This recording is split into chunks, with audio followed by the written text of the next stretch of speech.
Hello there, Star Wars fans, and welcome to today's video where I want to talk about Darth Vader and why he eventually comes to not only accept his suit, but love it, calling it his home.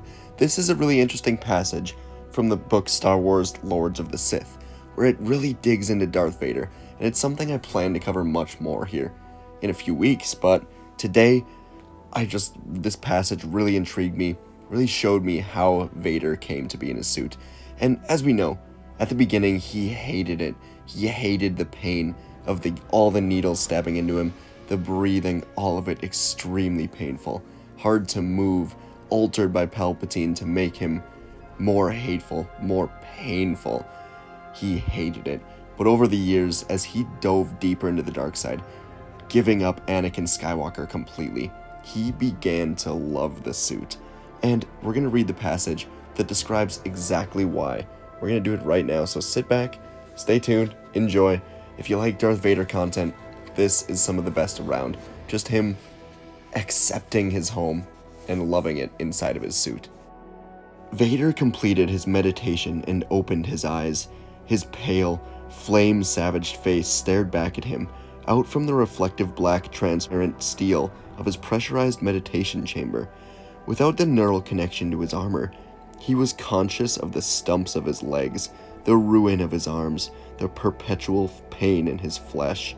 He welcomed it. Pain fed his hate, and hate fed his strength. Once, as a Jedi, he had meditated to find peace. Now he meditated to sharpen the edges of his anger. Vader stared at his reflection a long time. His injuries had deformed his body, left it broken, but they'd perfected his spirit, strengthening his connection to the Force. Suffering had birthed insight. An automated metal arm held the armor's helmet and faceplate over his head, a doom soon to descend. The eyes of the faceplate, which intimidated so many, were no peer to his unmasked eyes. From within a sea of scars, his gaze simmered with controlled, harnessed fury. The secondary respirator still attached to him, always attached to him, masked the ruins of his mouth, and the sound of his breathing echoed off the walls. Drawing on the Force, he activated the automated arm, and it descended, and the helmet and faceplate wrapped around his head, in metal and plasteel, the shell in which he existed. He now welcomed the spikes of pain when the helmet's neural needles stabbed into the flesh of his skull and the base of his spine, unifying his body, mind, and armor to form an interconnected unit. When man and machine were one, he no longer felt the absence of his legs or arms, the pain of his flesh, but the hate remained and the rage still burned. Those he never relinquished, and he never felt more connected to the Force than when his fury burned. With an effort of will, he commanded the onboard computer to link the primary respirator to the secondary and to seal the helmet at the neck, encasing him fully. He was home. Once, he'd found the armor hateful, foreign, but now he knew better.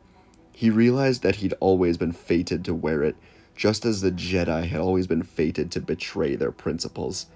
He'd always been fated to face Obi-Wan and fail on Mustafar, and in failing, learn. So that's the passage from the book Star Wars Lords of the Sith that begins with giving us just a description of what Vader is feeling, how he embraces and loves the pain, loves this new home now because he can focus everything on hatred and his connection to the Force. And to me, though he's very strong in describing it, a lot of this is Vader just trying to accept or come to terms with everything he's done. A lot of this is convincing himself that he did the right thing, that the Jedi are evil, that he was right, that he had to lose to Obi-Wan, that he was doing everything that he was supposed to. This, he was telling himself, was the path he was destined to take. He had to lose to Obi-Wan.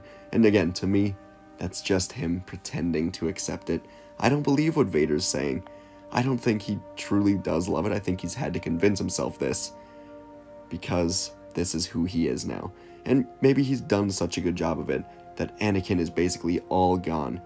But as we know, a little bit of Anakin always remains, And this is the arrogant Vader trying so desperately to push out Anakin, to convince himself this is who he is, this is who he always was supposed to be, and can never go back.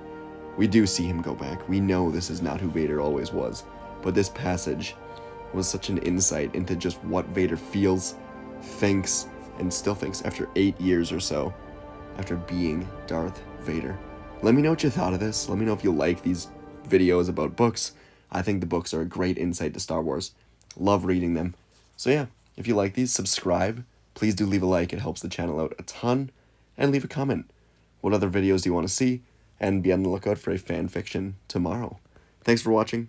I'll see you in the next video.